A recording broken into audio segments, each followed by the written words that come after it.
ಪ್ರತಿಭಟನೆಯ ಬೇಡಿಕೆಗಳು ಏನಿವೆ, ಈ ರೈತರ ಸಂತೆ RMC ಒಳಗೆ ಹೋಗ್ಬೇಕು ಅನ್ನತಕ್ಕಂಥದ್ದು ಒಂದು.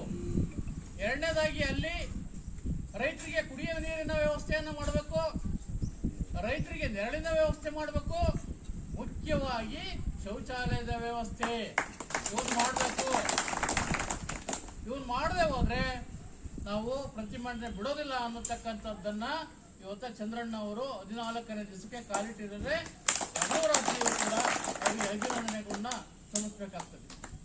ಜೊತೆಗೆ ಪ್ರಧಾನಿಯಾಗಲಿ ಇವತ್ತು ಚಿತ್ರಾನ್ನ ಉಪ್ಪಿಟ್ಟು ಪ್ರಧಾನಿ ತಿನ್ಬೇಕಾರೆ ರೈತ ಬೆಳೆದಂತ ಆಹಾರನೇ ತಿನ್ಬೇಕು.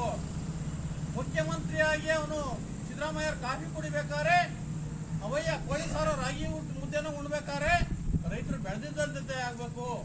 ಇವತ್ತು ಕಾಫಿ ಕುಡಿಬೇಕಾರೆ ಸಕ್ಕರೆ ಏನಿರುತ್ತೆ ಅದು ಕಬ್ಬು ಬೆಳೆದ್ರೆ ಮಾತ್ರ ಸಕ್ಕರೆ ಉತ್ಪತ್ತಿ ಆಗುತ್ತೆ. ಹಾಲು ರೈತರಿಂದಲೇ ಉತ್ಪತ್ತಿ ಆಗ್ತಕ್ಕಂಥದ್ದು, ಕಾಫಿ ಪುಡಿ ಕಾಫಿ ಬೀಜ ರೈತರಿಂದಲೇ ಉತ್ಪತ್ತಿ ಆಗ್ತಕ್ಕಂಥದ್ದು. ಒಂದು ಜನ ವ್ಯಕ್ತಿ, ಯಾರೇ ವ್ಯಕ್ತಿ ಆಗಲಿ, ರಾಜಕೀಯ ವ್ಯಕ್ತಿ ಆಗಲಿ, ಅವನು ಉತ್ತಮ ಅಧಿಕಾರಿ ಆಗಲಿ, DC ಆಗಲಿ, ರೈತರು ಬೆಳೆದಂತದ್ದನ್ನೇ ಉಪಯೋಗಿಸಬೇಕೆ ಹೊರತು ಕಂಪ್ಯೂಟರಿಂದ ತಯಾರು ಮಾಡ್ತಕ್ಕಂಥ ಆಹಾರ ಆಗಲ್ಲ.